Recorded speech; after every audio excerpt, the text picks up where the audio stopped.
data dan informasi yang kita peroleh bersama di Kementerian Keuangan dengan pernyataan Pak Mahfud yang berasal dari informasi Kepala PPATK menyangkut 300 triliun transaksi mencurigakan. Saya mungkin ingin menyampaikan kepada teman-teman, nanti Pak Mahfud akan menyampaikan karena kemarin Bapak sudah menyampaikan. Pertama, kami ini secara terus-menerus selalu bekerjasama dengan seluruh instansi terkait termasuk PPATK.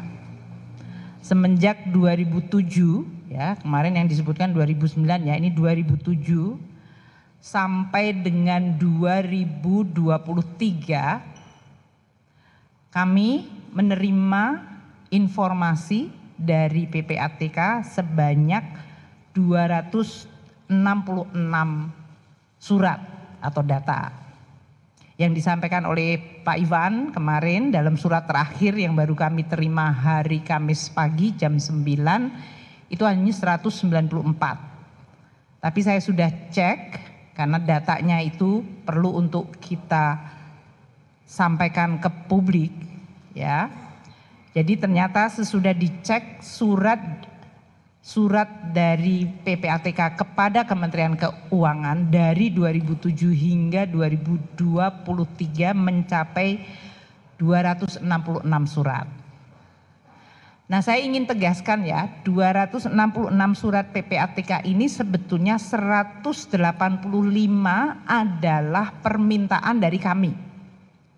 Jadi artinya kami yang meminta PPATK untuk menyampaikan informasi biasanya menyangkut suatu data dari ASN di bawah Kementerian Keuangan. Karena kami bertugas untuk mengawasi, membimbing dan terus menjaga seluruh ASN di Kementerian Keuangan. Jadi 185 adalah permintaan dari Irjen Kementerian Keuangan kepada PPATK.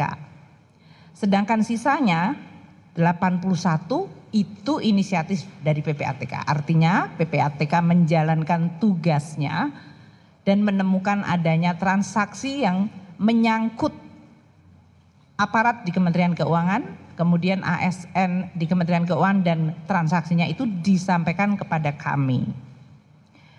Jumlah dari 2007 hingga 2023 ada 964 pegawai yang diidentifikasikan. Ini ya lebih dari 2007 hingga 2023. Supaya tidak kemudian seolah-olah kalau kita bilang rata-ratanya mungkin 60-an dari jumlah karyawan di Kementerian Keuangan itu pernah mencapai 80.000, sekarang ini 74.000. Jadi 964 itu akumulasi jumlah pegawai yang diidentifikasi oleh kami Kementerian Keuangan, Inspektorat Jenderal, atau yang diidentifikasi oleh PPATK. Dari surat-surat tersebut, kita telah melakukan tindak lanjut semuanya.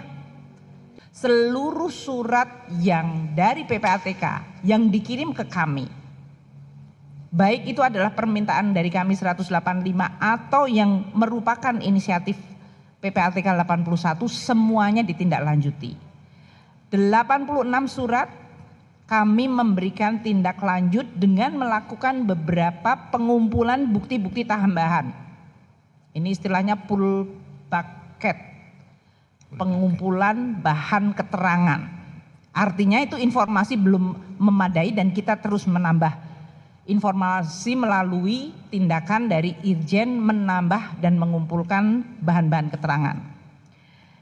Kita telah menindaklanjuti dan rekomendasi hukuman disiplin diberikan kepada 352 pegawai. Dan ada 16 kasus yang kami melimpahkan ke APH. Dalam hal ini kalau ada suatu kasus yang menyangkut tindakan hukum, apakah itu kriminal, itulah yang kemudian kita sampaikan kepada APH, apakah itu KPK, apakah kejaksaan atau kepolisian, untuk menindaklanjuti dalam rangka penegakan hukum. Bahwa berita mengenai transaksi 300 triliun dan juga keinginan Pak Mahfud untuk meyakinkan bahwa Kementerian Keuangan di bawah kepemimpinan saya untuk melakukan tindakan yang konsisten. Dan kami berdua ini selain kemarin ada di tim BLBI yang kita terus akan menjalankan ya Pak ya sampai akhir tahun ini.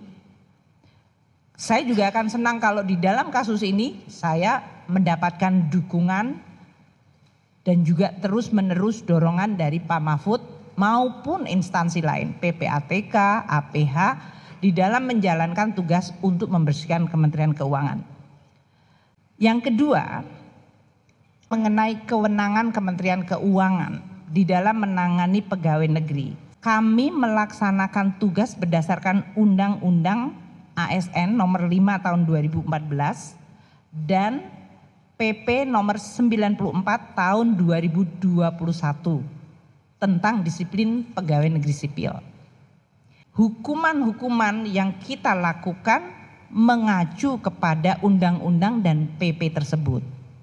Hukuman terberat yang ada di dalam PP tersebut adalah 1. Penurunan jabatan setingkat lebih rendah selama 12 bulan. 2. Pembebasan dari jabatan menjadi jabatan pelaksana selama 12 bulan. 3. Pemberhentian dengan hormat tidak atas permintaan sendiri sebagai PNS. Itu hukuman yang terberat yang ada di dalam PP 94 2021. Saya ingin tegaskan sekali lagi, seluruh surat dari PPATK kepada kami, baik yang permintaan kami sendiri, 70% adalah kami yang meminta, atau yang 30% inisiatif dari PPATK, itu kita semua tindak lanjuti. Dan saya akan meyakinkan bahwa ini akan terus kita lakukan dan saya akan sampaikan ke Pak Mahfud. Pak Mahfud, saya akan update ke Bapak mana-mana yang sudah dilakukan. Ketiga, mengenai 300 triliun. Sampai siang hari ini saya tidak mendapatkan informasi 300 triliun itu ngitungnya dari mana, transaksinya apa saja, siapa yang terlibat. Di surat yang Pak Ivan sampaikan kepada saya hari Kamis, surat tersebut menyangkut jumlah surat yang disampaikan PPATK pada kami dan list dari kasusnya, tidak ada angka rupiahnya.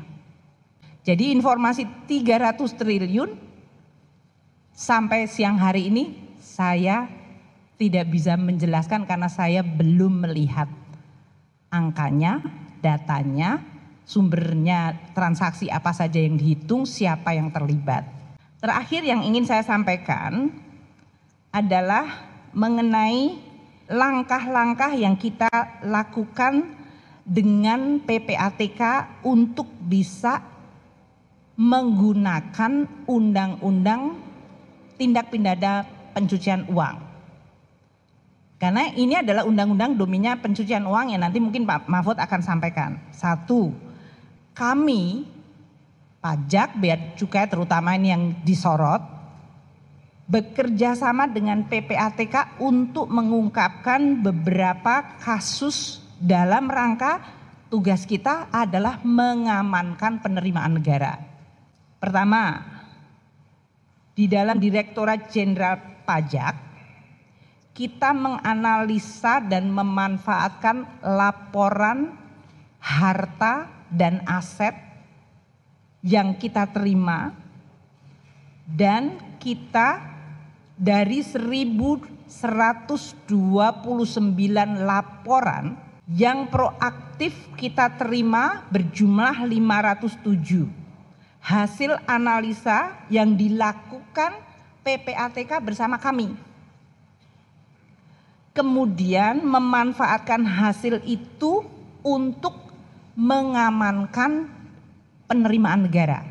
Kita sudah merecover 7,08 triliun rupiah yang merupakan penerimaan negara pajak dan penggunaan informasi mengenai pencucian uang untuk kemudian kita ambil sebagai hak negara. Ini menjadi salah satu bukti bahwa kami bersama PPATK untuk terus melakukan kerjasama. Untuk Bea Cukai kita juga lakukan yang sama, yaitu kita memberikan laporan dan PPATK melaporkan kepada kita. Banyak persepsi dan impresi kesan dari publik bahwa saya mendapatkan informasi lengkap dari PPATK. Katakanlah seperti kasus RAT. Kasus ini disampaikan oleh Pak Mahfud sejak 2013, informasinya ada. Tapi di kami, PPATK menyampaikan informasi baru 2019. 4 surat menyangkut saudara RAT. 4-empatnya menyangkut transaksi yang nilainya antara 50 juta sampai 150 juta. Kecil banget dibandingkan sekarang yang terbuka kepada publik. Pak Mahfud sebagai Ketua Dewan Pengarah untuk tindak pidana pencucian uang mendapatkan informasi yang lebih lengkap dan lebih detail. Kami tidak mendapatkan seperti itu, tapi ini menjadi evaluasi kita bersama.